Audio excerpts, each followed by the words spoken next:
नमस्कार, 12 बजे की 12 बड़ी खबरों में आप सभी दर्शकों का स्वागत है और मैं हूं आपके साथ अखंड राय और आप देख रहे हैं उत्तर प्रदेश का तेजी से बढ़ता हुआ digital platform IBC 24 Uttar Pradesh Uttarakhand.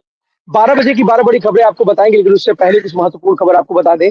UP में जो गठबंधन था, 2 नए जवान लड़कों का, उस गठबंधन में अब कहीं दरार पैदा हो गई है। अखिलेश यादव ने दिल्ली में आम आदमी पार्टी के समर्थन का ऐलान किया। उन्होंने बिना शर्त समर्थन दिया है आम आदमी पार्टी को। अखिलेश यादव एक सभा को संबोधित कर रहे थे, महिला अदालत को संबोधित कर रहे थे दिल्ली में, और वहां पे उन्होंने इस बात का ऐलान किया और उन्होंने कहा कि आम आदमी पार्टी के साथ समाजवादी पार्टी खड़ी है।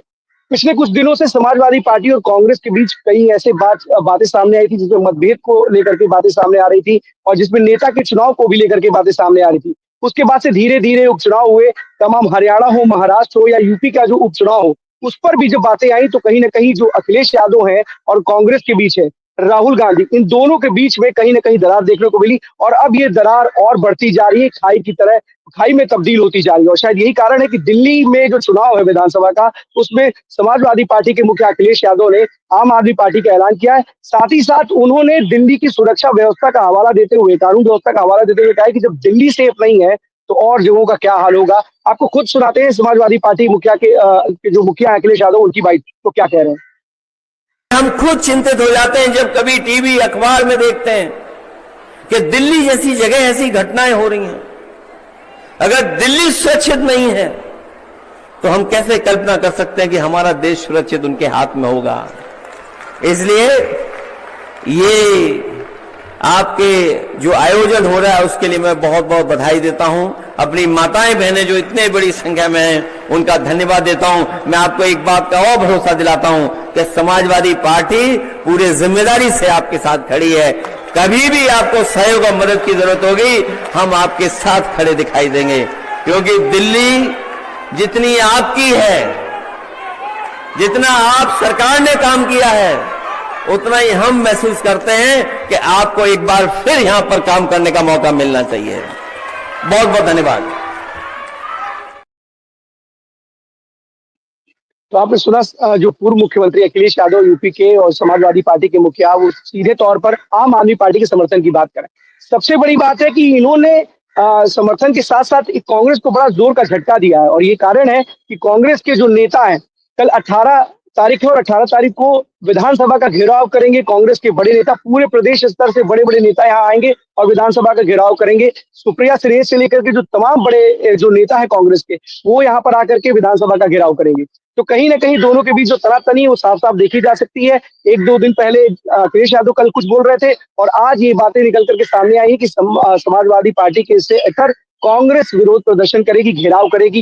कांग्रेस की कितनी सीटें आई हैं, कितने विधायक हैं, सबको पता है। ऐसे में कहीं ना कहीं समाजवादी पार्टी का एक बड़ा कदम है। अब दूसरी खबर की तरफ चलते हैं, जो संभल से आ रही है, जहां संभल में जो मंदिर मिला है वहां पर आज के दिन पूजा अर्चना की गई है। सुबह 4 बजे पूजा अर्चना की गई। भगवान शिव को और हनुमान जी को का श्रृंगार किया गया, उनको चोला चढ़ा करके पूजा की गई।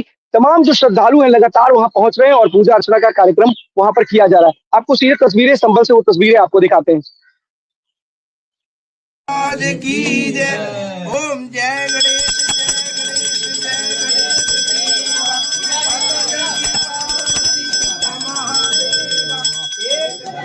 प्रातःकाल 4 बजे उठकर यहाँ आए और मंदिर की व्यवस्था सफाई सब करने के बाद आज मंगलवार का दिन है। हमारे बालाजी महाराज हनुमान जी संकट मोचन का दिन है। यहाँ पर आरती, भगवान का चोला चढ़ाया गया, श्रृंगार करा गया और हमारे महाकालेश्वर रूप में भगवान शिव यहाँ विराजमान है। गर्भगृह में भगवान शिव का भी कल भी श्रृंगार करा गया, आरती हुई और आज भी उनका श्रृंगार करा गया, आरती हुई और यहाँ प्रसाद वितरण चल रहा है। दूर दूर से सेवक आ रहे हैं, श्रद्धालु आ रहे हैं, उनके लिए भी यहाँ पूजा पाठ कर रहे हैं। और बहुत बड़ा ऋणी हूँ मैं मोदी जी का और महाराज जी योगी जी का कि उनके शासन में ये पर्व हमको प्राप्त हुआ। ये बड़े हर्ष की बात है, बड़े चित्त प्रसन्न की बात है, हमारा चित्त प्रसन्न होता है। तो आप ये संभल से सीधे तस्वीरें देख रहे हैं, तो उस मंदिर की जो बहुत दिनों से बंद पड़ा था, अब वहां पर पूजा अर्चना शुरू हो गई। साथ ही साथ 22 कुओं को लेकर के भी सीएम योगी ने कल जिक्र किया था और एक कुएं की खुदाई में तमाम जो मूर्तियां हैं भगवान की वो निकल रही हैं।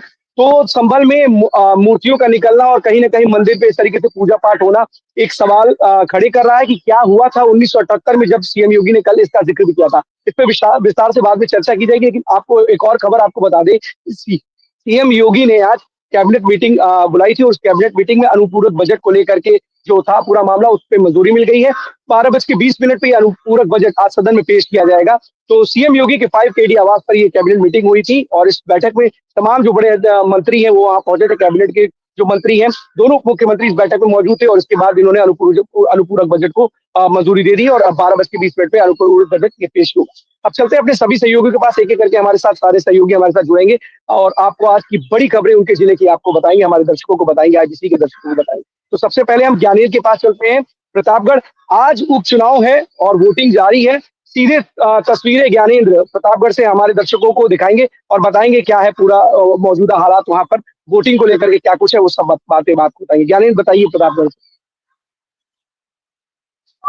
बिल्कुल अखंड, देखिए आज प्रतापगढ़ में उपचुनाव चल रहा है, वो भी नगर पालिका का निकाय चुनाव उपचुनाव चल रहा है। मैं एक बूथ के बाहर ही मौजूद हूँ और पहले मैं आपको तस्वीरें दिखा देता हूँ कि तस्वीरों के हिसाब से ये साफ तौर पे पता चल रहा है कि प्रतापगढ़ में आज उपचुनाव है। लेकिन व्यवस्थाओं की बात करें और सबसे बड़ी बात करें तो प्रशासन की सबसे बड़ी लापरवाही देखेंगे। जिस हिसाब से अभी 11 बजे तक में केवल 4.5% वोटिंग हुई है, ये प्रशासन के ऊपर सवाल निशान खड़ा कर रहा है। अव्यवस्थाओं का भी दौर बताएंगे और आपने बूथ देखा, बूथ पे तो अव्यवस्थाएं है ही है, लेकिन लग नहीं रहा कि प्रतापगढ़ में चुनाव हो रहा है। क्यों? क्योंकि अगर बात करते हैं तो एक बूथ के पास में तकरीबन 100 से 150 मीटर तक कोई भी परिंदा पर नहीं मार सकता, कोई भी गाड़ियां आसपास खड़ी नहीं हो सकती है।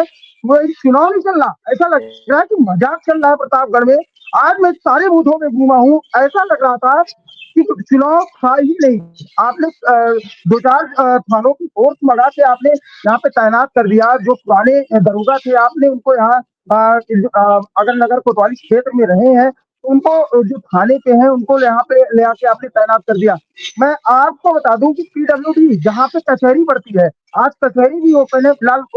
उसके लिए तो ऊपर से आदेश आता है कचहरी को बंद करने के लिए, लेकिन वहां पे आपको आप विश्वास नहीं करेंगे, वहां का नजारा बहुत अलग था। कचहरी ओपन होने के बाद भीड़ हो गई थी। बूथ के पास तकरीबन आप 60 से 70 लोग मौजूद थे जो वोट भी नहीं देने जा रहे थे और बूथों के पास गाड़ियों की लाइन लग रही है। कोई भी पुलिस बोलने वाला 4:30 बजे तक 11 बजे तक केवल अगर 4.5% वोटिंग पड़ रही है तो प्रशासन ने क्या तैयारियां की है खुद पोल खोल रहे प्रशासन के। हर बार हर चुनाव में कहा जाता है कि ज्ञानेंद्र एक बिल्कुल सवाल ये भी है कि ठीक है प्रशासन की जो अपनी कमियां है, लेकिन वोट तो जनता डालती है जाकर के। 11:30 बजे तक अगर 4.5% का मतदान हुआ है, 11 साढ़े 11 बजे तक, तो क्या जनता का इंटरेस्ट नहीं रह गया? क्या नगर पालिका में इस तरीके से इतने दिनों तक थे अध्यक्ष, क्या उन्होंने कुछ काम नहीं किया है? जनता का इंटरेस्ट नहीं रह गया, शायद यही कारण है, इस वजह से भी वहां पर लोग हैं जो मतदान में बढ़ चढ़ कर हिस्सा नहीं ले रहे हैं। बिल्कुल। देखिए अगर मैं आपसे सोमवार से कह रहा हूँ कि हर प्रत्याशी है बदलाव का, लेकिन कहीं ना कहीं पब्लिक में भी ये है कि बदलाव के असर कहीं ना कहीं हर प्रत्याशियों के पड़े हुए हैं। लेकिन एक बात ये घूम के आ रही है कि सबसे बड़ा फंडा था कि इस चुनाव में बीएलओ वर्क पे नहीं थे, पर्चियां घरों तक नहीं पहुंची है। कुछ पर्चियों की बात करें तो कुछ लोग निकलने को तैयार नहीं हो रहे हैं कि खुल जाएगा, आधे घंटे वहां पहले पर्ची ढूंढी जाए, फिर उसके बाद वोटिंग दी जाए। ये प्रशासन की ओर से अगर थोड़ा सा जागरूकता फैलाई जाती चुनाव को लेकर के तो आज शायद ये 4.5% नहीं, तकरीबन मैं मानता कि 15 से 20% 11 बजे तक वोटिंग हुई थी। लेकिन 11 बजे तक 4.5% वोटिंग होना, ये प्रशासन के ऊपर सवाल निशान खड़े हो रहे हैं। पुलिस की बात कर लेते हैं तो पुलिसिंग के नाम पे प्रतापगढ़ में 4 थानों से फोर्स बुलाई गई है। जटवाड़ा थाना, अंशु थाना, कोरो, जो बॉर्डर के इलाके हैं वहां से फोर्स मंगा के तैनात की गई है। हर जगह गश्ती चल रही है। लेकिन अगर बात करें तो कप्तान साहब खुद जो है ऑफिस में बैठ के मॉनिटरिंग कर रहे हैं, हर बूथों की मॉनिटरिंग कर रहे हैं। एक सबसे बड़ी बात बताते हैं आपको, 1,000 लोगों को चिन्हित किया गया है। आपको बता दें कि 36 बूथों में और पूरे नगर पालिका चुनाव में 1,000 लोगों को चिन्हित करके उनको नजर बंद कर दिया गया है। सबसे बड़ी खबर यही है कि 1,000 लोगों को आपने नजर बंद तो कर दिया, अरे आप मतदान को लेकर भी जागरूकता फैला सकते थे ना। मतदान आपने 1,000 लोगों को पाबंद किया। आप 8 बजे मतदान शुरू हो गया, लेकिन 8 से 11 बजे तक में 4.5% वोटिंग रही। इसी को लेकर के सबसे ज्यादा तनाव रहा।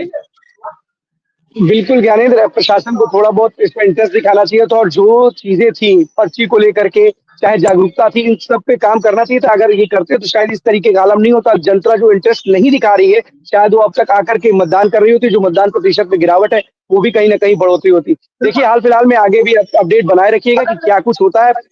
बताइए बताइए ज्ञानी, क्या क्या। अकल अकल एक बात लास्ट बात पे मैं खत्म करूंगा। अकल सबसे बड़ी बात यह है कि अगर मतदान कम पड़ता है तो हो सकता है कि कुछ नगर पालिका निकाय चुनाव में देखा जा सकता है उलट फेर हो सकता है। लेकिन अभी ये अंदेशा क्योंकि पब्लिक है, सब जानती है, और अभी शाम 5 बजे तक वोटिंग पड़नी है। वो आने वाला वक्त बता देगा। 19 तारीख को जब मतपेटिकाएं खुलेंगी तो किसके सर सेहरा सजेगा, ये तो आने वाला वक्त ही बता देगा। लेकिन हम IBC 24 के ये गुजारिश कर रहे सभी मतदाताओं से कि वो घरों से निकले और मतदान करें, क्योंकि आपका एक मत किसी प्रत्याशी को हरा और जिता भी सकता है। फिलहाल मतदान करने जरूर निकले। जलपान बाद में, पहले मतदान। बिल्कुल सही बात कह रहे हैं। आपकी जिम्मेदारी है और आपका एक वोट आपके विकास के लिए है। यह आपके विकास के लिए है। अपनी जिम्मेदारी को समझे और निकल करके वोट करें, क्योंकि यही एक पर्व होता है। ये महापर्व के रूप में होता है और आपको अधिकार देता है कि आपके जिले का हाल, आपके शहर का हाल अच्छा हो सके। तो अपने वोट का अधिकार करके अपने विकास के लिए कार्य जरूर करना चाहिए और सही में पहले मतदान करिए, फिर जलपान कीजिए। बहुत बहुत धन्यवाद आपका इस तमाम जानकारी के लिए ज्ञानी सर। अब चलते हैं अवनीश जी के पास। अवनीश, कानपुर से कौन सी बड़ी खबर है आपकी? अखंड जी, दो खबरें हैं। एक तो अपडेट है, उस पर अपडेट कराएंगे अपनी जो भी जनता है। जो मामला था एक IT की छात्रा का, जिसमें ACP जो है मोहसिन खान के ऊपर आरोप लगे थे, उनकी कहीं ना कहीं मुश्किलें बढ़नी शुरू हो गई। आपको बता दें कि जो एक टीम का गठन किया गया था SIT का, उसने जो है पूरी जांच शुरू कर दी है, जिसमें साफ तौर पर देखा गया है कि जो बयान जो पीड़िता ने बयान दर्ज कराए, वो अपनी बयान पर अडिग है। अभी तक उसने कोई बयान चेंज नहीं किए। तो कहीं ना कहीं ये सवाल उससे ये जरूर सामने आया है कि मोहसिन खान को शायद गिरफ्तार किया जा सकता है। वहीं बहुत सारे जो साक्ष्य हैं वो सामने आए हैं कि मोहसिन खान लगातार उनके हॉस्टल के आसपास दिखाई पड़े हैं, रजिस्टर में एंट्री है। तो कहीं ना कहीं जो ये सब जो साक्ष्य हैं, SIT लगातार उनको जुटा रही है और बहुत जल्द ये माना जा रहा है कि मोहसिन खान को गिरफ्तार करके आगे की कार्रवाई की जाएगी। वहीं दूसरी जो खबर है, एक अच्छी खबर है अवनीश, कानपुर। अवनीश, अवनीश, पहले इस पे एक चीज ये बताइए। इतने दिन लगते हैं, अगर कहीं ना कहीं जब पूरा एक अधिकारी है, पुलिस के आला अधिकारी है, बड़े अधिकारी हैं, ACP रैंक पर है, तो उनके खिलाफ ऐसा तो होगा नहीं कि बिना जांच पड़ताल के ही उनके खिलाफ FIR दर्ज कर ली गई होगी। तो SIT भी किस चीज का इंतजार कर रही है? SIT को कम से कम एक्शन लेना चाहिए। आम अगर कोई आम जनता होती या कोई आम व्यक्ति होता तो उसके खिलाफ अभी तक बड़ा एक्शन ले लिया होता, गिरफ्तार करके तो जेल भेज दिया गया होता, आगे की कार्रवाई चलती। लेकिन ACP के खिलाफ क्यों नहीं कार्रवाई कर पा रही है कानपुर पुलिस? देखिए, SIT का जो गठन किया गया उसमें भी जो अधिकारी है वो भी महिला अधिकारी को इसमें बनाया गया है, जिसमें पुलिस चाह रही है कि जो भी साक्ष्य हैं पूरी तरीके से जो है उनको जुटाया जाए और किसी भी तरीके से इस मामले को जो है कहीं से भी जो है बेकार ना किया जाए। जो अन्य जो भी लोग हैं जो इसको खराब करने का प्रयास करते हैं कि कहीं ना कहीं जो लड़की है, जो पीड़ित छात्रा है, उसको एक प्रलोभन दे दिया जाए, किसी भी का ऐसा कार्य किया जाए। फिलहाल पुलिस पूरे कार्य कर रही है। पुलिस का मानना ये है कि क्योंकि बड़ा पद है, ACP एक बड़ा पद माना जाता है और पुलिस की भी छवि खराब ना हो, तो कहीं ना कहीं पूरे जो साक्ष्य है उनको जुटा लिया जाए। उसके बाद में ही ऐसी कोई कार्रवाई की जाए जिससे अगर कोई बात सामने आए तो उसमें पुलिस की जो साख है वो खराब ना हो। अखंड, लेकिन पुलिस की साख का सवाल ही तो है ये, कि अगर साख का सवाल नहीं होता, लोग सवाल कर रहे हैं कि आखिर क्या कारण है कि एक अधिकारी को, एक पुलिस के कर्मचारी को, आप कर्मचारी नहीं कह सकते, एक अधिकारी कर सकते, क्यों अधिकारी के खिलाफ एक्शन लेने में इतना समय लग रहा है? SIT के पास भी अगर SIT गठित की गई है तो कहीं ना कहीं मुझे लगता है कि अब कुछ दिन तो 3 से 4 दिन पुराना मामला तो हो ही चुका है, तो कुछ ना कुछ तो साक्ष्य उनको मिले ही होंगे। और अगर इतने दिन तक छोड़ा जाएगा तो कहीं ना कहीं वो जांच प्रभावित कर सकते हैं, क्योंकि देखिए कई बार ऐसा देखा जा सकता है, देखने को मिलता है कि जो बड़े लोग होते हैं उनके आसपास के लोग भी होते हैं जो उनकी मदद करते हैं और कुछ ऐसा करते हैं जिससे डर करके, भय में आकर के जो लोग होते हैं जो उनके ऊपर आरोप लगाते हैं वो पीछे हट जाते हैं। कई ऐसे मामले आए। लेकिन अगर संलिप्तता है एक अधिकारी की तो उसके खिलाफ कठोर कार्रवाई करनी चाहिए। फिर आप दूसरी खबर कंटिन्यू करें अमीश। अखंड, देखिए जो दूसरी खबर है वो कानपुर नगर निगम को लेकर के है। कानपुर नगर निगम जो है खुद को प्रदेश में नंबर 1 लाने के लिए, स्वच्छता सर्वेक्षण में नंबर 1 लाने के लिए एक बड़ा कार्य कर रहा है। लगभग 80 लाख के ऊपर का कंट्रोल रूम बनाने जा रहा है, जिसमें जो यहाँ पर कानपुर में 403 वाहन जो चलते हैं, जो सफाई अभियान के तौर पर घर घर से कूड़ा उठाते हैं, उनके जो उन पर जो है जीपीएस लगाया जाएगा। वहीं जो कंट्रोल रूम है उसमें एक 20 फीट की एक एलईडी लगाई गई है, जिसको लेकर के कहीं ना कहीं जो है एक पूरा प्रयास किया जा रहा है कि जितने भी लोग हैं उनको प्रशिक्षित किया जाए। प्रशिक्षित करने के बाद में जो उनको इस पे देख रेख कर रखा जाए। सबसे बड़ी बात ये होगी कि अखंड जो लापरवाही करते थे लोग, या जो डीजल चोरी का प्रयास करते थे, क्योंकि आप जानते हैं कि कार लिखा पढ़ी हो जाती है लेकिन जो पूरा कार है वो सही से नहीं किया जाता है। तो हमारे पास में विजुअल भी है, हमारा जो है असाइनमेंट से कहेंगे अगर दिखाना चाहें कि एक ट्रेनिंग पूरी तरीके से चल रही है, और कहीं ना कहीं जो है ट्रेनिंग के साथ साथ जो है एक कंट्रोल रूम में एक जो एलईडी है उसमें साफ तौर पर दिखाया गया है। इसका हालांकि अभी उद्घाटन नहीं हुआ है, बहुत जल्द उद्घाटन कर दिया जाएगा। तो इसके अधिकारियों ने साफ तौर बताया है कि जो लापरवाही करने वाले अधिकारी भी हैं, या जो लापरवाही करने वाला जो वेंडर है, उसके ऊपर कार्रवाई करने की जो है शुरुआत कर दी गई है। जो कूड़ा जो पड़ा रहता था, जिसकी जो कूड़ा घरों से नहीं लिया जाता था, जो लापरवाही करके लोग सिर्फ जो है खड़े कर दिए जाते थे कि गाड़ी खड़ी है, तो ऐसे लोगों को जो है चिन्हित किया जाएगा, उनके ऊपर कार्रवाई की जाएगी। अखंड बहुत अच्छी पहल है नगर निगम की, क्योंकि कई बार देखा जाता है कि जो अधिकारी होते हैं वो कहीं ना कहीं डीजल के नाम पर चोरी करते हैं, या फिर गाड़ियां चलती ही नहीं है शहर में, और उसका डेटा जो होता है वो एंट्री हो जाता है। अब जीपीएस के माध्यम से कम ट्रैक किया जा सकता है कि वो गाड़ियां कहाँ चल रही, लेकिन सवाल यही है, चेक तो वही करेंगे ना। अगर सिस्टम उन्हीं के हाथ में है तो कहीं ना कहीं उस सिस्टम के साथ भी, कहते हैं हमारे भारत में एक चीज होता है, कोई चीज आती है उससे पहले जुगाड़ आ जाता है।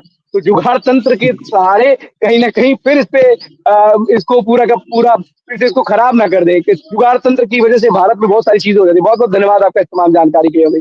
अब चलते हैं चौधरी शहनवाज के पास। शहनवाज, अमरोहा से कौन सी बड़ी खबर है आज की? देखिए आखिर मैं आपको बता दूं, जनपद अमरोहा से एक बड़ी खबर सामने आई है। जो खबर हम आपको दिखा रहे हैं तस्वीरों में आप देख सकते हैं कि कांग्रेस के जो जिलाध्यक्ष ओमकार सिंह कटारिया है, उनको आज पुलिस प्रशासन ने जो है वो नजरबंद कर लिया है। और ऐसा नहीं है, पुलिस फोर्स जो है, काफी पुलिस फोर्स यहाँ पर मौजूद है।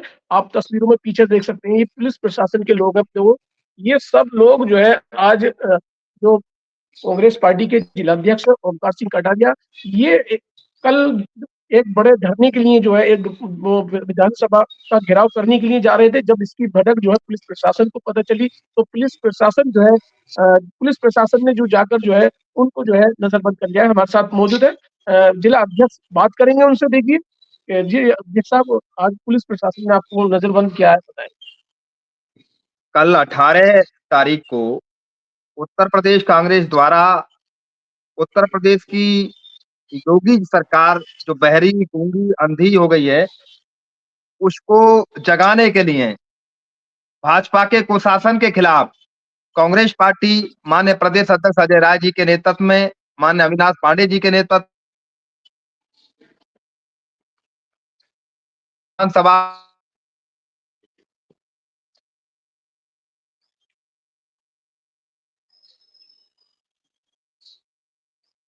शहनवाज, आपकी आवाज नहीं आ रही, नेटवर्क का कुछ इशू लग रहा है वहां। आवाज आ रही है आपको? सरकार के खिलाफ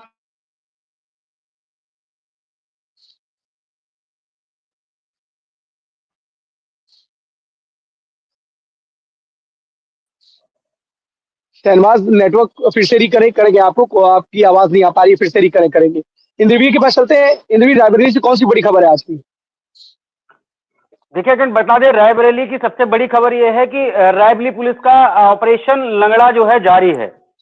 क्यों? क्योंकि अगर बात करें तो जिस हिसाब से पुलिस अभी जो है एक्शन मोड में है, वो कहीं ना कहीं रायबरेली की पब्लिक के और रायबरेली के जो आम जनता है उसको जो है जो कुछ हद तक, बहुत ज्यादा तो नहीं लेकिन कुछ हद तक बात करें अगर, तो राहत की सांस लेती नजर आ रही है रायबरेली की पब्लिक। बिकॉज मैं बार बार कहता हूं कि जो अच्छा काम करेगा शायद उसकी तारीफ करने में कोई बुराई नहीं है। डॉक्टर यशवीर सिंह जब से एसपी रायबरेली आए हैं, उन्होंने कहीं ना कहीं जो बीते कई महीनों में या कई सालों में देखा नहीं गया, वो रायबरेली में आए दिन जो है अब देखने को मिल रहा है। ऑपरेशन लंगड़ा, ऑपरेशन लंगड़ा की मैं पूरी कहानी आपको बता दूं। ऑपरेशन लंगड़ा है, नरसवा गांव थाना डलमऊ के अंतर्गत एक डकैती होती है। उस डकैती में नेवों में एक बुजुर्ग की हत्या कर दी जाती है, और उस हत्या में 5 लोगों को पुलिस जो है अरेस्ट करती है। अरेस्ट के साथ साथ उसमें 2 लोगों के साथ पहले मुठभेड़ होती है, जिसमें एसओजी टीम, सर्विलांस टीम और थाना गुरुपत सिंह की टीम ने उनपे जो है 2 लोगों की मुठभेड़ जो रात में होती है, उसमें जो है उनको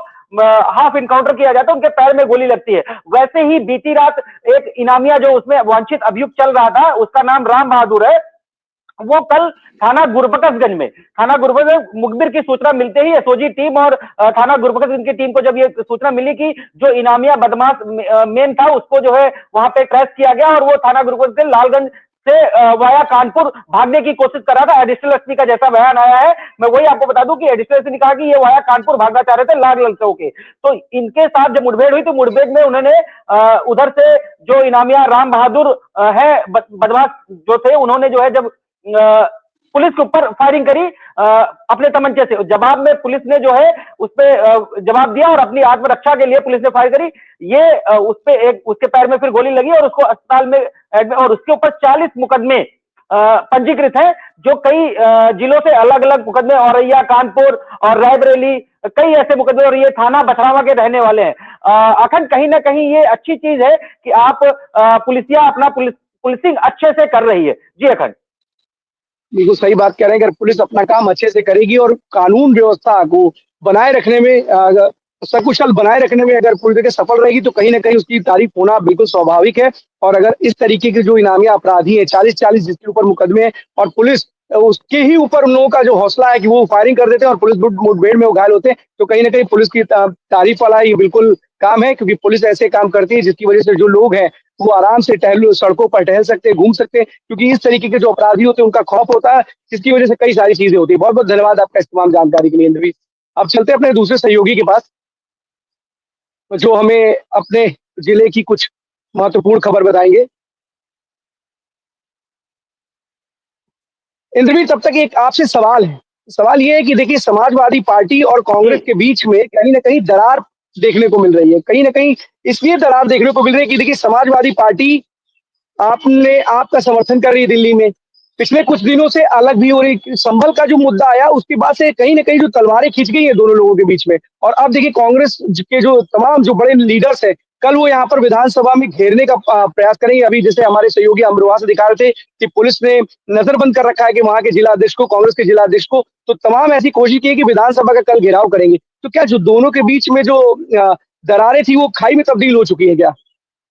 देखिए कि ये अमरोहा की नहीं, मुझे लगता है कि यूपी में अभी असाइनमेंट में और लगभग लगभग यूपी से हर जगह ये खबरें आएंगी, बिकॉज ये अमरोहा से ही नहीं आएंगी, क्योंकि जिस हिसाब से लोग जो है नेता प्रतिपक्ष हो या जो प्रतिपक्ष है हमारा विधानसभा में, वो कहीं ना कहीं जिस तरीके से संभल के मुद्दों को तूल दे रहा है या तूल पकड़ा रहा है, जाना संभल, चाहे राहुल गांधी का संभल जाना हो या उस पर कई प्रतिक्रियाएं हो, उस तरीके से कई चीजें ऐसे बाहर निकल के आई है कि वो चीजों को लेकर के तूल पकड़ा देना, दैट इज नॉट गुड। और आप अगर नेता प्रतिपक्ष हो या पक्ष हो, आप उसके मायने में, और जिस तरीके से कल योगी आदित्यनाथ सूबे के मुख्यमंत्री ने जो है एक वो कहा कि 40 कुएं और ये सबको लेकर बात करी, तो कहीं ना कहीं वो घेराव होना, वो उनका एक अपना वो है कि वो भाजपा के ऊपर आरोप लगा रहे हैं। आरोप प्रत्यारोप नेता पक्ष और प्रतिपक्ष लगाता रहता है, लेकिन अगर डेफिनेटली हम बात करेंगे कि अभी तो ये घटनाएं और भी शाम तक आप देखिए असाइनमेंट में और भी ऐसी खबरें आएंगी कि फला जगह के जिला अध्यक्ष को नजरबंद कर दिया गया, फला जगह के जिला, क्योंकि ये जिस हिसाब से संसद लोकसभा विधानसभा का चल रहा है उसलिए कहीं ना कहीं ये ना विधानसभा चलने देने की नेता प्रतिपक्ष की अपनी प्रतिपक्ष का एक अपना विचार हो सकता है कि इस तरीके से करेंगे तो सरकार का घेराव कर सकते हैं। जी अकड़, बहुत बहुत धन्यवाद आपका इस तमाम जानकारी के लिए इंद्रवीर।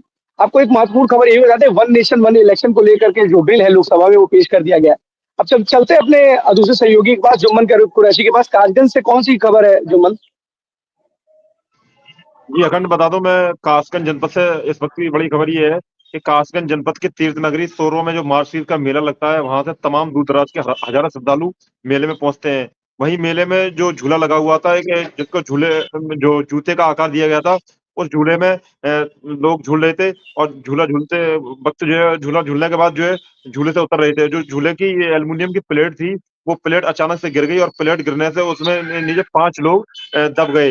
वहीं स्थानीय लोगों ने उनको झूले के दबे हुए झूले के नीचे से निकाला और आनंद फानंद में इलाज के लिए अस्पताल पहुंचाया, जहां डॉक्टरों ने उनकी हालत गंभीर देखते हुए जो है जिला अस्पताल में रेफर कर दिया, उनका उपचार जारी है। वहीं एक बात और बता दूं आपको, जब झूला गिरने की जो सूचना फैली थी लोगों में, तो वहाँ मेले में काफी जो है भगदड़ मच गई और जो है जो झूला जो गिराया उसका चर्चा का विषय बना हुआ है। और जो घायल है, जिसमें जो है 2 बच्चों सहित 5 लोग गंभीर रूप से घायल हुए हैं और जिनका अभी इलाज चल रहा है। जी अखंड, बड़ी लापरवाही है प्रशासन की। अगर इस तरीके से मेले में लोग कुछ घायल होते हैं, अगर ये जो मेले होते हैं आपने कई बार देखा भी होगा कि मेले में अवैध झूले भी लगाए जाते हैं और ऐसे डेंजरस खतरनाक झूले होते हैं जिसकी कोई ना कोई ऐसी व्यवस्था नहीं होती, सुरक्षा व्यवस्था को ताक पर रख करके मेले पे झूले लगाए जाते हैं और शायद यही कारण है कि इतनी बड़ी घटना घट जाती है और लोगों की जान पर बनकर आती है। सबसे बड़ी लापरवाही तो वहाँ के प्रशासन की है, क्योंकि अगर जिला प्रशासन मुस्तैद होता तो इस तरह की घटना ना घटती। बहुत बहुत धन्यवाद आपका जुम्मन इस तमाम जानकारी के लिए।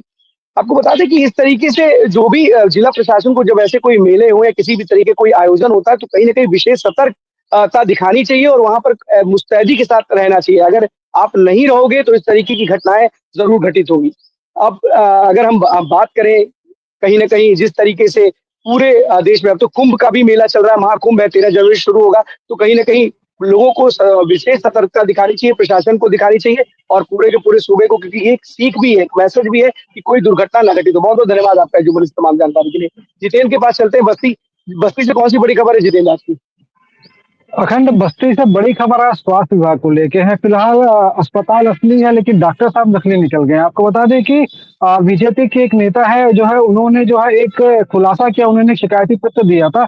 जिस शिकायती पत्र में ये साफ वहां पे निकला कि जो डॉक्टर साहब है वो नकली है। फिलहाल डॉक्टर साहब बस्ती के जिले के महिला अस्पताल में तैनात और वहां पे रह के लगातार महिलाओं का इलाज भी करते हैं। लेकिन सबसे बड़ी बात अखंड यह है कि डॉक्टर साहब की वहां तैनाती हो गई, सालों से वो तैनात है, मरीजों का इलाज भी करे, लेकिन क्या विभाग के जो अधिकारी है, क्या जिस संस्थान से उनको डिग्री दी गई थी, क्या उस संस्थान में वहां से जो है वहां से क्या वेरिफिकेशन नहीं की जाती है और डॉक्टरों को जो है तैनात कर दिया था। फिलहाल डॉक्टर वहां तैनात है, इलाज भी कर रहे हैं बाकायदा। वो डेली सूट बूट पहन कर गले में आला लगाकर अस्पताल तो पहुंच रहे हैं, लेकिन अफसोस मरीजों को ये पता ही नहीं कि डॉक्टर साहब भी फर्जी निकले। शिकायती पत्र मिलने के बाद लेकिन जो जिले के जो उच्च अधिकारी है, जो डॉक्टर्स है, वहाँ के जो सीएमओ है, जो एसआईसी है, वो लोग ने फिलहाल जांच अपनी तेज कर दी है। लेकिन सवाल अब भी ये रुका हुआ है कि स्वास्थ्य विभाग की बड़ी, आप बहुत बड़ी जानकारी दे रहे हैं आईबीसी के दर्शकों को। सवाल ये है कि कितने वर्षों से डॉक्टर साहब, जो नकली डॉक्टर साहब हैं, वो अपनी सेवाएं दे रहे थे अस्पताल में?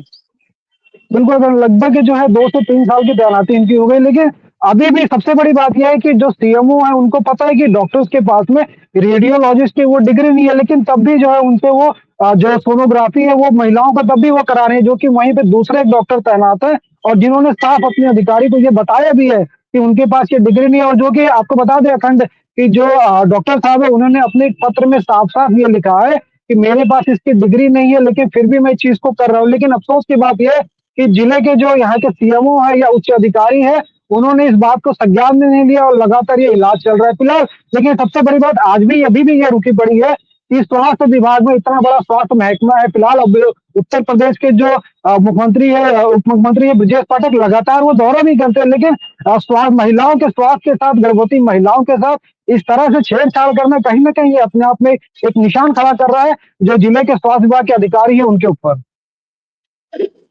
वो तो सबसे बड़ी एहसान करे डॉक्टर साहब, सीएमओ साहब को तो कम से कम ऐसे डॉक्टर को सम्मानित करना चाहिए। तो कह रहे हैं कि मैं तो जिम्मेदारी निभा रहा हूँ। सीएमओ साहब, अगर आप में थोड़ी भी शर्म बची हो, एक जिस डॉक्टर के पास उस चीज की डिग्री नहीं है उससे आप इलाज करवा रहे हो, क्या इलाज करेगा? उसको जानकारी है उस बारे में?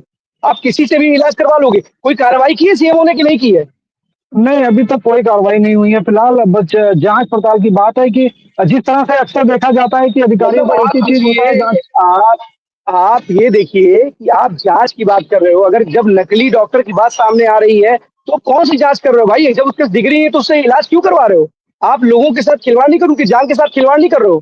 अगर कहीं ना कहीं देखा क्यों बोला था कि स्पेशलाइजेशन होना चाहिए, हर चीज का स्पेशलाइजेशन मांगा जाता है, उनके पास स्पेशलाइजेशन ही नहीं है जब उस चीज का, तो उनको तैनात कैसे कर दिया? किसके कहने पर तैनात किया? और अगर उनके खिलाफ कार्रवाई नहीं कर रहे तो क्यों नहीं कर रहे हैं? बहुत बड़ा सवाल है जी। अखंड, एक सबसे बड़ी चीज, एक बात और इसमें बता दें कि जो डॉक्टर साहब है उन्होंने ये साफ कहा है कि नागालैंड के संस्थान से उन्होंने वो डिग्री, लेकिन फिलहाल उस जब संस्थान से वहां बात की गई तो उस संस्थान ने साफ कह दिया कि हमारे यहाँ से इस तरह की कोई कोर्सेज करा ही नहीं जाते और फिर भी वो डिग्री उन्होंने लगा दी। जब ये बात मीडिया में आई, लोगों को पता चला, तो डॉक्टर साहब ने पलट झपकते ही जो डिग्री है उसको पलट दिया, उसके स्थान पे दूसरी डिग्री लगा दी। फिलहाल ये साफ साफ नकली और असली जो डिग्री। अरे आपको बड़ी बात बता रहे जितेंद्र, डिग्रियों का भी एक तरीके से कहीं ना कहीं एक सेंटर है कि ये डिग्री मिल जाए, नहीं वाली डिग्री से काम चले तो दूसरी डिग्री ले आओ, वो भी पेश कर दो।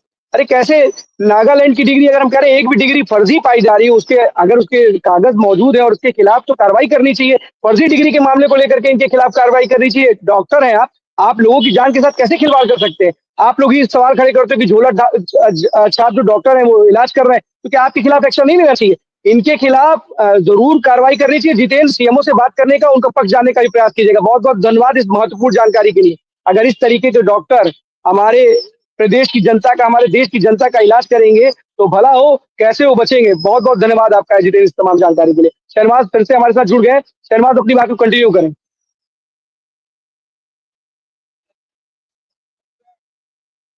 शहनवाज सुन पा रहे हैं आप?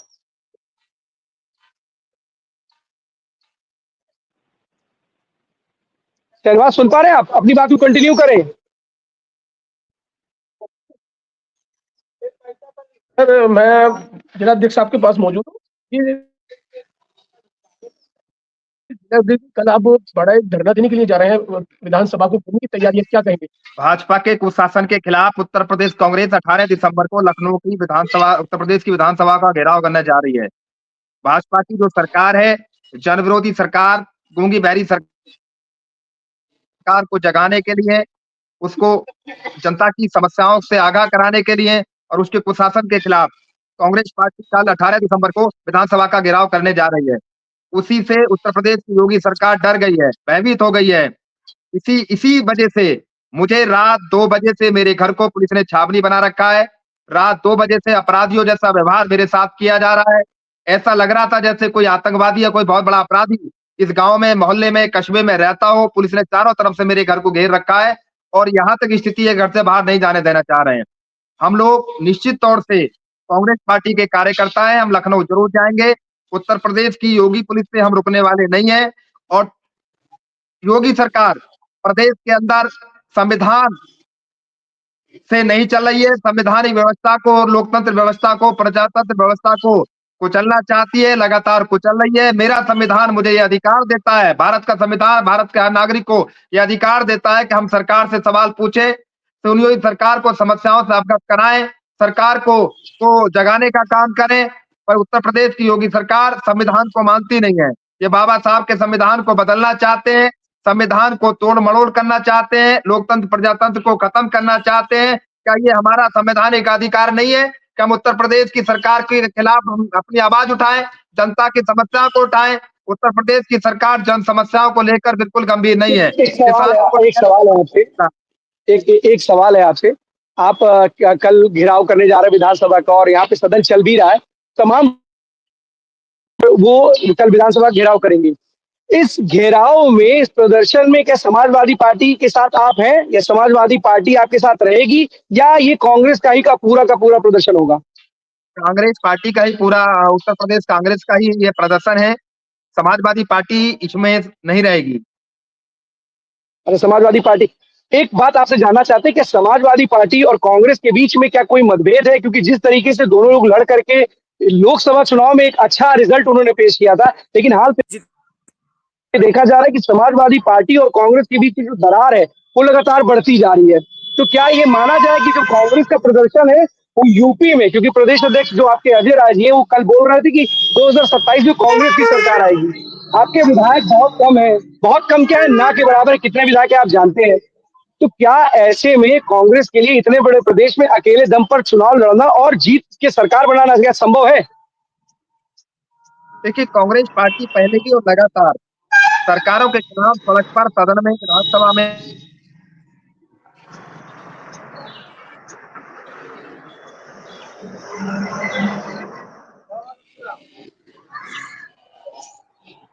ये इंडिया गठबंधन में फिलहाल मुझे कोई दरार नहीं दिखाई दे रही है। इंडिया गठबंधन पूरी तरह मजबूत है और भाजपा के और नहीं, मैं मान रहा हूँ आपकी बात, मैं मान रहा हूँ आप कह रहे हो कि इंडिया गठबंधन में दरार नहीं है, लेकिन आप सोचो, आप भी चुनाव दिल्ली में लड़ रहे हो, कांग्रेस भी चुनाव, कांग्रेस लड़ रही है और आम आदमी पार्टी भी लड़ रही है, लेकिन अखिलेश यादव ने जाकर के कहा कि आम आदमी पार्टी का हम समर्थन करेंगे, कांग्रेस का समर्थन नहीं करेंगे। तो दरार कैसी है?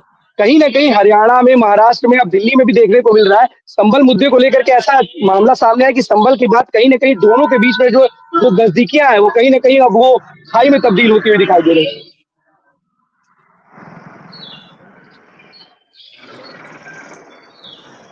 संपर्क हमारा शहनवाज से नहीं हो पा रहा है, बाद में रिकनेक्ट और इनसे विस्तार से बाद में बात की जाएगी। चलते हैं आदर्श के पास। आदर्श, हरदोई से कौन सी बड़ी खबर है आज की?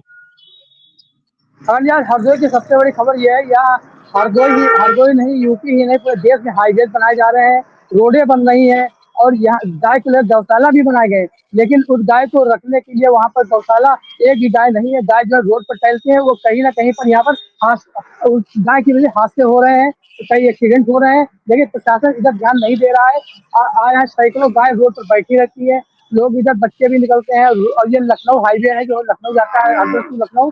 यहाँ पर गाय को लेकर बहुत बड़ी समस्या एक खड़ी है। बड़ी समस्या है सर, प्रशासन को इस पर विशेष ध्यान रखना चाहिए। ठीक, आपके पीछे भी इस तरीके से सड़कों पर और एक्सीडेंट की बहुत बड़ी वजह बनती है, क्योंकि इस तरीके से जो छोटा जानवर होते हैं, जब सड़क पर आते हैं तो गाड़ी से टकरा करके ना सिर्फ खुद चोटिल होते हैं, बल्कि जो लोग उससे घायल होते हैं उनकी मौत तक हो जाती है। प्रशासन को इसके खिलाफ एक्शन लेना चाहिए और इनका कहीं ना कहीं बंदोबस्त करना चाहिए। बहुत बहुत धन्यवाद आपका आदर्श, इस तमाम जानकारी के लिए। तमाम बड़ी खबरें हमने आज 12 बजे आपको बताई, और फिर हम 12 बजे कल आपके सामने हाजिर होंगे 12 बजे की 12 बड़ी खबरों के लिए, और हम आपको उत्तर प्रदेश के तमाम जिलों से बड़ी खबरें आपको बताएंगे। तब तक के लिए हमें दीजिए इजाजत, हम आपके सामने फिर से कल होंगे हाजिर। बहुत बहुत धन्यवाद आप।